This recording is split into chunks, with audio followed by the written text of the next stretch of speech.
원장님, 저는 왜 먹기만 하면 계속 살이 찔까요? 그거야. 그 소비하는 칼로리보다 많이 드셔서.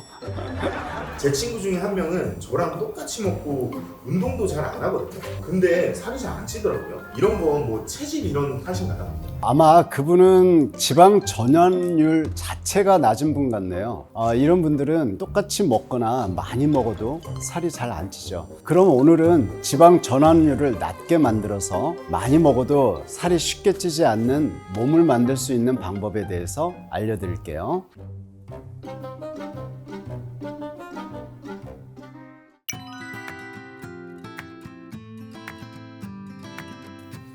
네, 맞습니다. 우리 몸은 보유하고 있는 균의 비율에 따라서 쉽게 살이 찔 수도 있고요. 이와 반대로 살이 쉽게 찌지 않을 수도 있습니다. 갑자기 무슨 균 타령이냐, 다이어트에 균이 무슨 도움이 된다고. 유익균과 유해균에 대한 이해는 다이어트와 체중 조절, 유지를 위해서 꽤 유의미한 부분입니다. 장내 미생물 중에 유익균의 비율을 늘려주면 살이 덜 찌는 몸이 될 수 있을까? 네, 그렇습니다. 대표적인 유익균으로는 박테로이데테스라는 것이 있는데요. 이 균의 역할은 여러 가지 좋은 대사 활동으로 균주의 양이 충분치 못할 때는 비만이나 제2형 당뇨병, 대사질환 이런 것들이 발현될 수도 있다고 합니다. 맞습니다. 앞선 내용에서는 유익균에 대해 말씀드렸다면 이번에는 유해균에 대해 설명드리겠습니다. 대표적인 유해균으로는 피르미쿠테스라는 것이 있습니다. 유해균이라고 해서 몸에 다 유해한 것은 아니고요. 에너지 추출하고 소화효소 생산이라는 좋은 역할도 합니다. 실제로 이 유해균인 피르미테쿠스가 증가한다면 지방세포에 지방을 저장하는 데 관여할 수 있고요. 이는 비만과 관련된 대사 이상을 유발할 수가 있습니다. 마이크로바이옴과 비만의 상호작용과 관련해서 치료에 대해 잠시 알아보고 가는 시간 갖도록 하겠습니다. 첫째는 프로바이오틱스 유산균 제제는 살아있는 미생물로서 장까지 캡슐로 직접 전달해 주게 됩니다. 비만일 경우에 부적절한 식사로 박테로이데테스보다 피르미쿠테스 비율이 증가하게 됩니다. 프로바이오틱스는 장 표피 세포 간의 타이트한 접합 부의 결합을 회복하도록 도와요. 세균의 이동을 예방해서 염증을 감소시키고 염증 감소가 뇌의 시상하부에서 인슐린 감수성을 증가시켜서 포만감을 개선시켜 줍니다. 또 지방 조직에서 증가되는 렙틴 때문에 음식물 섭취 감소하고 포만감을 증가시킵니다. 가장 흔한 종은 비피도 바게리움과 락토바실러스입니다. 둘째는 프리바이오틱스인데요. 유익한 장내 세균들을 촉진하기 위해서 발효 성분을 넣어주는 거죠. 셋째는 대변 장내 세균 이식입니다. 최근 기사에 잘 나와서 아시는 분도 계시겠지만 자가 이식과 동종 이식을 시행했던 연구 결과 공여자와 수요자의 적합성이 약간 문제가 될 수는 있지만 발열 반응하고 몇 가지 작은 부작용 외에 좋은 결과를 보였다는 보고가 있습니다. 넷째는 신체 활동을 많이 해서 신진대사를 높이기입니다.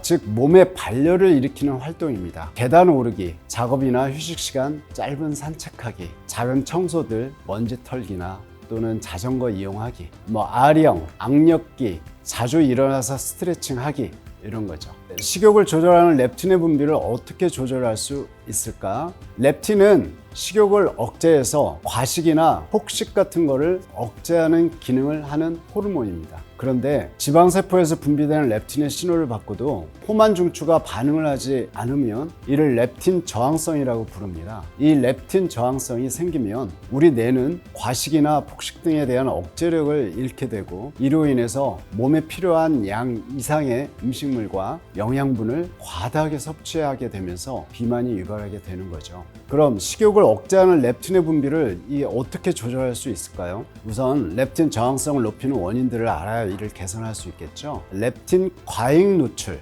인슐린 과잉 노출, 만성염증, 스트레스입니다. 이 네 가지만 개선이 되어도 렙틴은 정상적으로 분비가 될 수 있는데요. 렙틴 분비량을 정상화시키기 위해서는 체지방량을 충분히 줄여줘야 합니다. 하지만 이때 주의하실 것이 무리하게 체지방을 커팅하기보다는 충분히 적절한 에너지를 공급해주면서 다이어트를 해주셔야 한다는 것이죠. 렙틴 저항성이 심각한 경우라면 적절한 기간 동안에 간헐적 단식과 저탄수화물 식단을 병행해 주시면 좋습니다. 이외에도 우리 몸의 염증 반응을 낮추는 건 역시 중요한데요. 이는 식습관 조절이 필수입니다. 설탕이나 액상 과당, 튀긴 음식, 술, 담배 이런 것들은 최대한 피해 주셔야 염증 반응을 낮출 수 있고 하루에 최소 7시간 이상 숙면을 취해 주시는 건 역시 효과적입니다. 맛있지만 의외로 살이 잘 안 찌는 음식은? 사실 이런 질문이 의사로서 제일 어려운 질문인 것 같습니다. 표현을 조금 바꿔볼까요? 다이어트나 식이 조절을 하실 때